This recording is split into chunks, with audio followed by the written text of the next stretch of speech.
Well, good day, owners, and welcome down to the Commission's Cave and this first week wrap-up of playoff round number 1. We'll take a look at the games that were this weekend, as well as future games coming up next weekend, our top 10 players of the weekend, as well as I'm going to bring in a guest again, as since last week creepy Mr. Rogers was a good hit, so this week we're going to bring in another guest to give you his predictions for this upcoming playoff weekend. Just as the commission went 3 and 4 last week, we'll see how our guest analyst does with his predictions for next week. Round 1 saw a snowy day in Buffalo set the tone for both playoff games as the air attack was shut down and the running game ruled the roost. That was the difference in our playoff games this weekend, as a season-high running back performance was seen in that Buffalo-Pittsburgh game, and a season-low personal quarterback performance set the tone for the wins and loss in that game. Number 6, Canadian Assassins put up 93.5 points in their loss to Mac Daddy's House, who number 3 ranked put up 108 points. The Assassins were led by Odell Beckham Jr. with 24 points, while tight end Zach Ertz for Philadelphia put up 26 points for Mac Daddy's Madhouse. Once again, the bench held the win for the Assassins, as Powell, running back from New Jersey, put up 39 points sitting on the bench, and a potential match-winning 56 points were left on her bench. Congratulations to Mac Daddy as he moves forward to play a struggling Jethro's Heroes, who hopefully can change his course of direction this week. In our second matchup, we saw number 5 ranked Lukas Kickers take on number 4 ranked Forces Fockers, and the Fockers got their bell rung, quite literally, as Le'Veon Bell put up a Fantasy Hall of Fame numbers with a 58-point day. And put that in perspective, only Julio Jones had higher points all this year with a 60-point game, which was on Forces Fockers' team, but didn't play this weekend. And it was also the number 1 performance by a running back this year. Stacy's 159.5 points to Forsey's 134 in the win. Forsey was led by Jeremy Hill's 28 points and put up solid numbers as he would have beaten any other team in the league. So a tough loss to Forsey's Fockers. But congratulations to Lukas Kickers as she moves forward to face number 1 ranked Steel Curtain in the Battle of the Powerhouses. In the also ran category, we saw Huey's Hogs ride into the lead on Monday Night Football on LeGarrette Blount's performance to beat Connolly's Crusaders 108 to 97.5. Missing Megatron's Johnson put up enough points to win over MGM at 117 to 95.5. The story here was that Missing had the potential to put up 203 points if he'd gotten his bench straightened up. Tuscany Mayhem, ranked 12, took on number 11 ranked Too Tired, and this game ended in a tie. As if you watch the game, Julian Edelman's 8-yard catch in the last minutes of Monday Night Football tied up the game. This is Tuscany's second tie in 2 years since we've gone to that format. Now for a look at the top 5 fantasy players of last week. Number 5 comes in at Aaron Rodgers.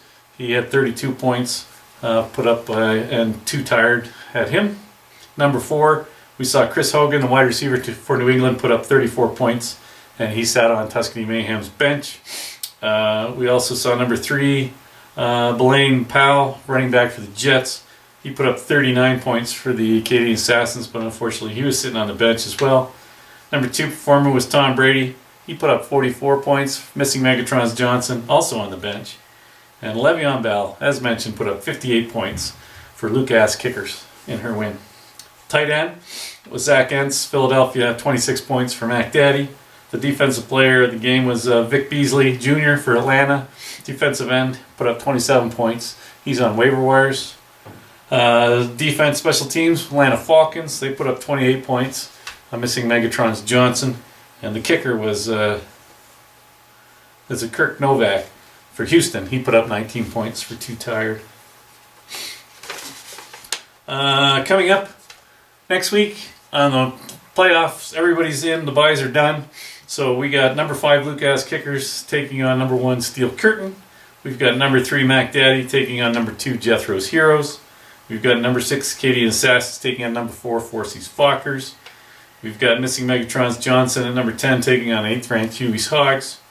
We've got number 11, Too Tired, taking on Connolly's Crusaders, ranked number 7. And down in the basement of the bracket, we've got number 12, Tuscany Mayhem, taking on number 9, Mean Green Machine. Some stats from this past weekend. As a league, we put up the lowest amount of points, almost by 200, that we had all season. So I think the weather had a factor, as the northern games seemed to be either freezing cold or in the snow, so it cut down on big game points there for us. So 40% of our teams didn't break 100 points this year. On average, our teams, we left 41 points on the bench per owner here. So just go through what I put the best scores possible we could get in there, and there really only was one or two changes here. Stacy Lucas Kickers could have put up 189.5 points. She left 30 potential points on her bench, and Forsy's Fockers could have put up 153. He only left 19 on his bench, so no hope in catching Stacy there. This story could have changed, though. The Assassins had a potential to put up 149.5 points, which was 56 points left on the bench. Well, Mac Daddy could have put up 140.5 points with 32.5 points on his bench. That would have changed the outcome of that matchup. Connolly's Crusaders, I could have put up 149.5 points. He left 48 on his bench. Huey's Hogs could have put up a potential 157. He left 49 on his bench. That wouldn't have changed the outcome in that. Missing Megatron's Johnson had the potential to put up 203 points. He left 86 points on the bench. Half of those were Tom Brady. And MGM could have put up 114.5 points, so only 19 points on the bench. Wouldn't have changed the outcome there. Tuscany could have put up 136, 41 on his bench, Too Tired, 125, 30 on his bench. That one would have changed. So yeah, we left almost 41 points per owner on the bench. So hopefully this weekend the guys in the playoffs will get it right. We'll get those point totals up there. That's about it for me. For now, I'll come back, let you know what's going on the weekend football games coming up. But right now, I'm going to hand over the predictions for matchups for round 2 of the playoffs to my visiting cousin who's in town for Christmas. So he's going to let you look at his analysis on the upcoming playoff games and who he thinks is going to win this upcoming week. So, Cousin Eddie, take it away.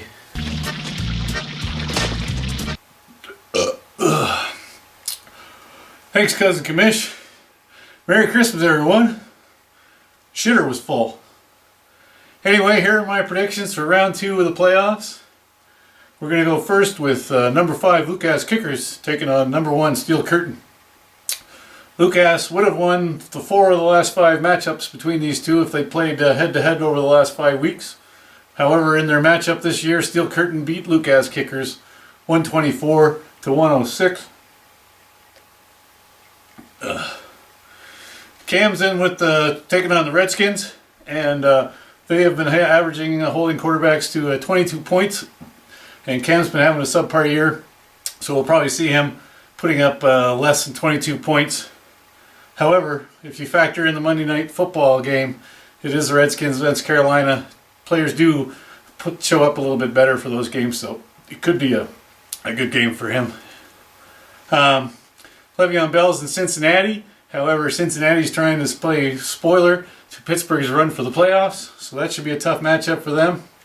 Buffalo's forecasted for lake effect snow and breeze off the lake, so that should hurt some of her players in Buffalo, as well as her weakness I can see in her matchup this week is Denver's defense, if she keeps that in going into Foxborough to play New England.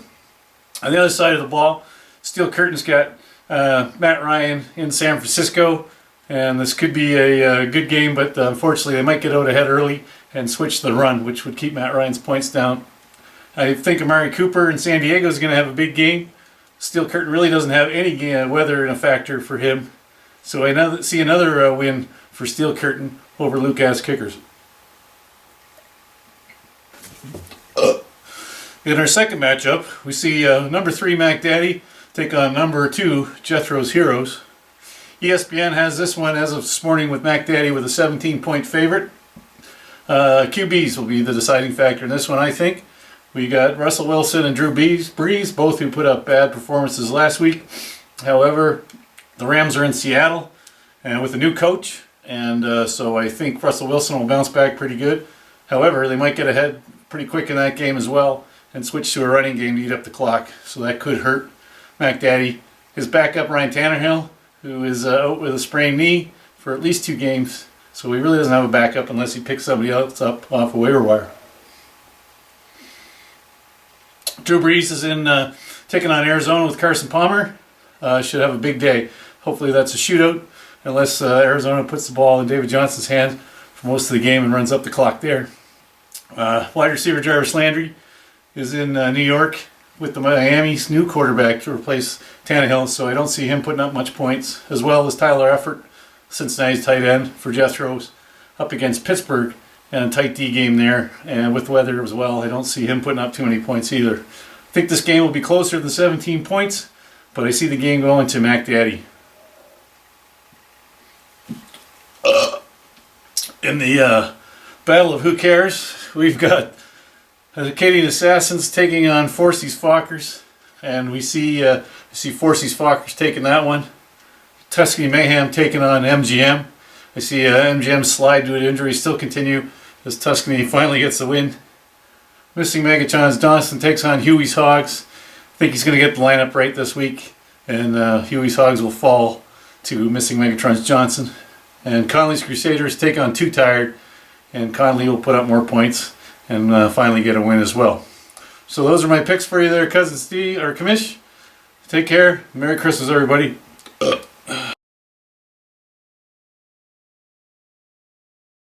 Okay, welcome back. Hope you enjoyed that. That cousin of mine's pretty much the village idiot, so it's kind of fun to see him make predictions, and we'll see how they turn out next week. And hopefully we'll get somebody in next week to take a guest appearance as well, as seems to be a hit here. Anyways, looking forward just to keep you what's going on. We got Thursday Night Football. We got the LA Rams up in Seattle to take on the Seahawks on Thursday Night Football. We got a rare Saturday night game against Miami is going to take on the New York Jets. So remember that. It's a Saturday night game if you got players for either Miami or the Jets. I know we got a few wide receivers or running backs, and Tannehill is out, so there's no quarterback on the Miami side in the starting role that we have. So keep that in mind. It's a 6:30 start, I believe, on Saturday night. And then Monday Night Football sees the Carolina Panthers against the Redskins. And some implications in that game as if Luke has kickers goes with Cam Newton, then her games will be decided on that night. And I do believe Benjamin, is it, for Steel Curtain is also on Monday night. So we will have a Monday night game to watch, hopefully, to see who can pull out the win in that one. And outdoor game, weather can be a factor. I believe Sunday I looked at the weather for it, not thinking it was a Monday game. There was rain in the forecast, so we'll see, and warm. So we'll see if that is the case on Monday night. It clears up, and then they have a good game to play. No teams are on bye in our league or in the NFL, so everybody's playing. That's it. Check to make sure your injury guys are going to start. Set the lineups. Have a great weekend and another good round of playoffs coming at you. And good luck to everybody involved. What are you looking at? Oh, the silent majesty of a winter's morn, the clean, cool chill of the holiday air, and an asshole in his bathrobe emptying a chemical toilet into my sewer.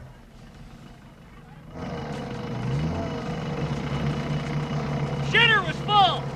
Ah, yeah. You checked our shitters, honey? Clark, please. Merry Christmas! Shitter was full!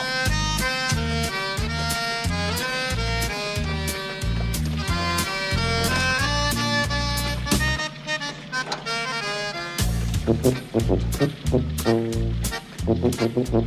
you.